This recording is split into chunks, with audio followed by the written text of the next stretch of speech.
धृतराष्ट्रोवाच धर्मक्षेत्रे कुरुक्षेत्रे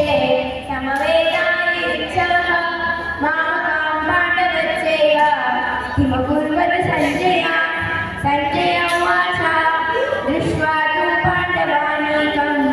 व्यूढं दुर्योधनस्तदा आचार्योपसंगम्य राजा वचनमब्रवीत् पश्येतां पाण्डुपुत्राणाम् आचार्यमहन्नित्यं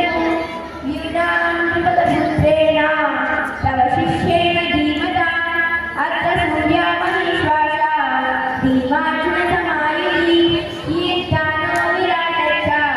नृपलज्जामारदः